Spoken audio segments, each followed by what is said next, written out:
नमस्कार मंडळी.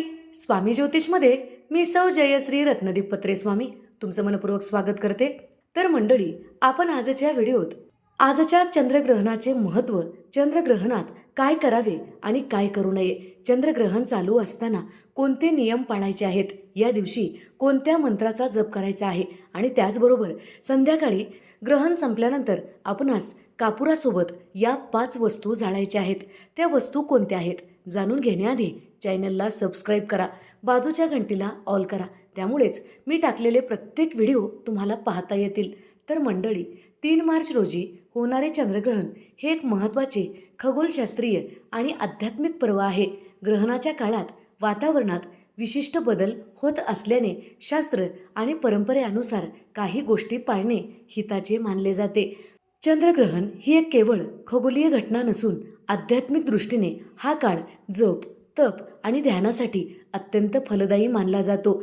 असे मानले जाते की ग्रहणाच्या काळात केलेल्या मंत्रोच्चाराचे फळ खूप अधिक पटीने आपणास मिळत असते. म्हणून या काळात मंत्रोच्चार जरूर केला पाहिजे. ग्रहणात काय करावे आणि काय करू नये.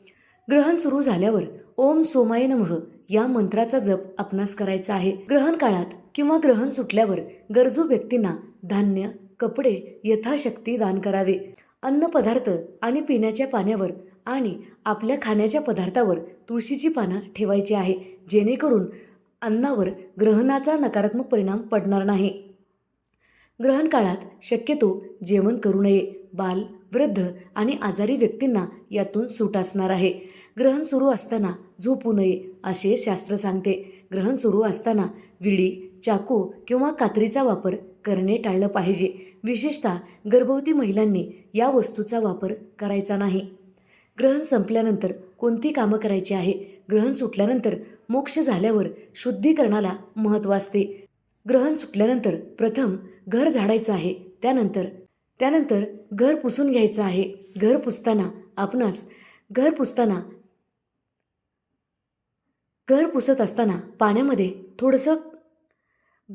असताना पाण्यामध्ये खडी मीठ किंवा सिंधी मीठ टाकून घर पुसायचं आहे. घरात गोमूत्र आणि गंगाजल शिंपडून घ्यायचं आहे.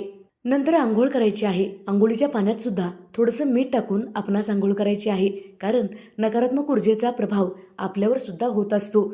तर मंडळी, ग्रहणापूर्वी बनवलेलं म्हणजे उरलेलं अन्न खाण्याऐवजी ताजे अन्न बनवून खावे, कारण जे अन्न तुम्ही बनवून ठेवलेलं आहात त्यावर नकारात्मक किरणाचा प्रभाव पडलेला असतो आणि ते अन्न खाल्ल्यामुळे आपल्यावर सुद्धा नकारात्मक शक्तीचा प्रभाव होऊ शकतो. म्हणून शक्यतो ग्रहण संपल्यानंतर ताजे अन्न बनवून तेच अन्न खावे.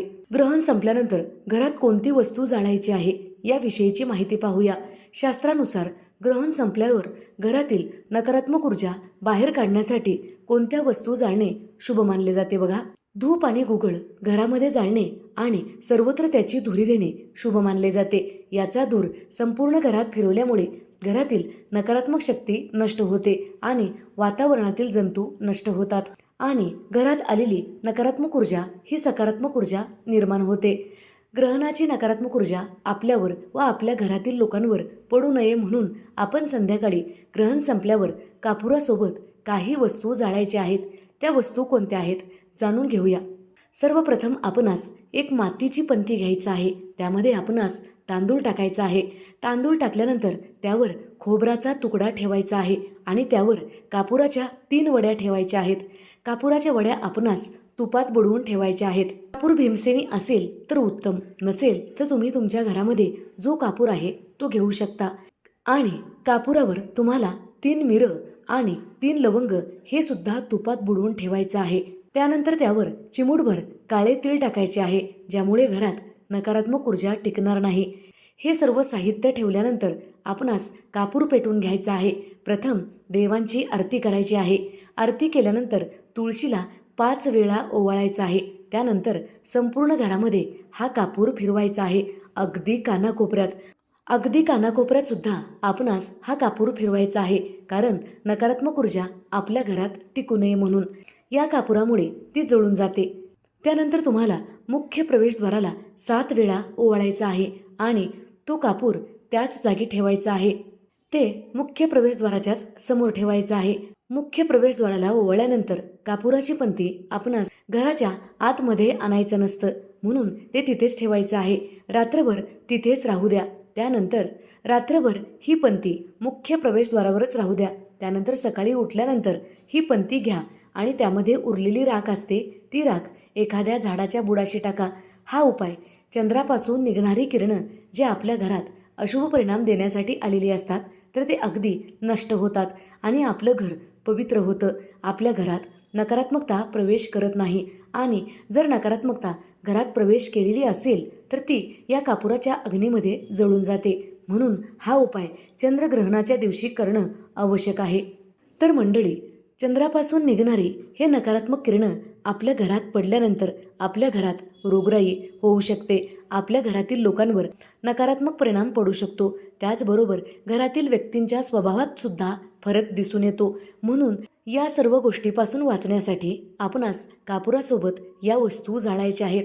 या वस्तू घरात जाळल्यामुळे सकारात्मक ऊर्जा तर घरात येतेच, पण सुखसमृद्धीसुद्धा टिकून राहते.